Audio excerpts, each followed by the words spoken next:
What's up, everybody? Happy Monday morning. Hopefully you have some smart, intelligent, and mature plans for 4th of July this week, and if you don't, maybe adjust. Don't do anything stupid. I'm gonna probably set off the biggest fireworks show I've ever done. I'm recording this obviously a little bit before, but I have a plan right now in my neighbor to put on like a giant fireworks show. But I have a plan to do something pretty big, but be smart, be intelligent this week. But something I want to talk about today specifically is it's not a new topic, it's not something I haven't talked about before, but I said it a little bit of a different way recently, and it's you're gonna win more than you're gonna lose. Losing is gonna hurt more than you can imagine, and winning is gonna be harder than you can comprehend. And in that theory, it's gonna take longer than you think it's going to, and the results are not gonna happen in the way that you thought they were, and they're not gonna feel the way you think they will. When winning and losing is both hard, it's never gonna feel a lot like you're getting ahead. It's not gonna feel like you're winning. It's not gonna feel like everything's going well, which is why it's so important to understand that you have to monitor the proper scoreboards. Because no matter what's good that's happening in your life, something bad is gonna try to balance it. Specifically when you start winning aggressively. When the momentum picks up, problems are gonna happen faster. When you really like you're winning, I've always said that like the devil tries to fight you when you're living in God's purpose for you. And he's gonna throw everything at you. Ryan Stewman calls it the force of average. Everybody has their own term for this. Not everyone. A lot of people have their own term for this. When you start winning, problems are going to present themselves in order to try to slow you down. Because of our improper perspective of what winning looks like, it's not gonna be easy. It's not gonna be pretty. It's not gonna be enjoyable. There's always gonna be something that makes you negate or neglect or not even pay attention to the wins, because that's what the universe does. It tests you. And the reason it tests you, in my opinion, is the universe wants to see how serious you are about what you actually want. If you say you want big, massive goals, but you'll give up at the first sign of friction, the universe won't give you your big, massive goals. If you want a lot of money and a big house and you want authority and influence and you want to be known as somebody important, but you're willing to give up the first time somebody says something bad about you, the universe wants to test you. The universe wants to see how bad do you actually want the things you want. How bad do you want the outcome? How bad do you want that championship life? How bad do you want the big things? The happy things, the financial success, the relationships you say you want, the body you say you want. Because I promise you, the minute you start getting in shape, you're gonna get injured. They're gonna see how bad do you want it. The minute you decide you wanna start going on a diet, all these parties are gonna pop up. How bad do you want it? The minute you say you want the best relationship with your wife is the first time you're gonna get that DM from that woman that you're not supposed to be getting. How bad do you want it? You're gonna win more than you lose. As long as you can maintain that average, you will succeed. And losing is gonna hurt more than you can imagine. And winning is gonna be harder than you can comprehend. If all of that is true, and it's gonna take longer than you expect, stop acting as if this is the year. Stop negotiating the desired outcome when you don't get there in a predefined timeline. People say all the time, we're gonna hit 10 million this year. Pick a number. I'm gonna hit 5 million this year, and then you get to October and you're at 2.8. You're like, 3.5 is still pretty good. No, if you're trying to build a $5 million or a $10 million company, you're working every day till you get there. Every win and every loss with intentional decision making leads you closer to that outcome. And it's gonna suck.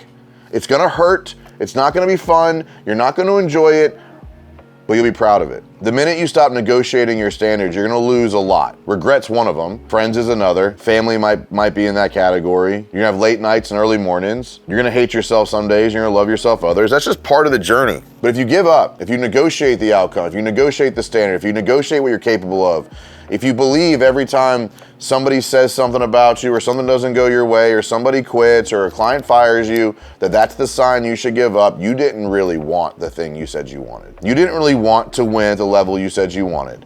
You didn't want the house as bad as you said you did. You didn't want the relationship. You didn't want the life for your family. If every time something goes wrong, you look at it as a reason that you don't deserve the things you want, that you can't have, or maybe you're not capable of, that's the devil. That's the force of average. That's that friction that shows up when you really start winning. And if you let it stop you, the universe will never deliver the outcome you wanted because it will assume you don't really want it. So understand it's gonna take longer than you expect. Losing is gonna hurt more than you can imagine. Winning is gonna be harder than you can comprehend. You're gonna hate more days than you love.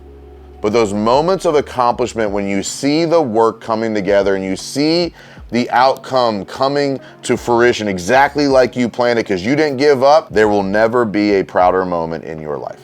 I had an experience December 2022, depending on, I'm not sure when you're listening to this, but December 2022, where I experienced blissful dissatisfaction for the first time. It's a term I heard Ed Milet talk about. It's truly being proud and happy with where you are, but not done yet. Like, I'm happy with what I've done, but I'm not done yet. I've experienced that for the first time in 2022, and I've experienced it almost every week since. There are days that it feels different, but I promise you, when I wake up and I look at the discipline, I look at the dedication, I look at the conversations, I look at the habits, I look at the lifestyle, I look at the body, I look at the relationships, I look at the money, I look at the things, I look at the business, I look at the impact, I look at our client base, I look at my audience, you guys, I look at all of it, I'm like, I'm really proud of what I've built, but I'm not done yet. And I don't know how long it's gonna take to get to my next base camp. My next base camp's 10 million. 10 million in revenue, making $600,000 a year personally out of WinRate specifically. That's my next base camp. And I don't know how long it's gonna take to get there. And I'm not judging it by time. I'm judging it by the daily disciplines necessary to get there. And if you can get control of the daily disciplines necessary to get your outcome, it will not matter how long it takes because you're only focused on today. When you start looking beyond today is when you start getting discouraged, you start getting frustrated, you start comparing yourself to other people's journeys, you start comparing your business to other people's businesses, and that steals all the joy and happiness and blissfulness out of what you've built yourself. Because at one point, you probably prayed for what you have right now. But careful what you pray for, because with every win comes a loss, and with every success comes a challenge. And don't just pray for the success, pray for the strength to overcome the challenges that come with the mission. On the journey to what it is you say you want, when you pray for that thing, there's gonna be challenges, there's gonna be frustrations, there's gonna be people that are actively working against you. Pray for the strength for those things as well. It's gonna take longer than you can understand. And losing is gonna hurt more than you can imagine. And winning is gonna be harder than you can comprehend. That's the facts. But as long as you continue to win more than you lose by being disciplined in what you have control over, you can win fast and win often for a really long time and see the things you want come to fruition. And that pride that comes from that cannot be stolen, taken, dismantled, or minimized by anybody. I pray that for you. I pray you feel that one day. So look at your week right now. Look at this week right now. Look at what you're gonna do this week to continue to be disciplined towards your desired outcome, no matter what's standing in your way. Again, be careful tomorrow on the 4th. Don't do anything stupid, because I want to see you guys next week and the week after, continuing to hunt, fight, and climb towards the things you say you want. So get out there, win fast, win often this week. Appreciate you guys.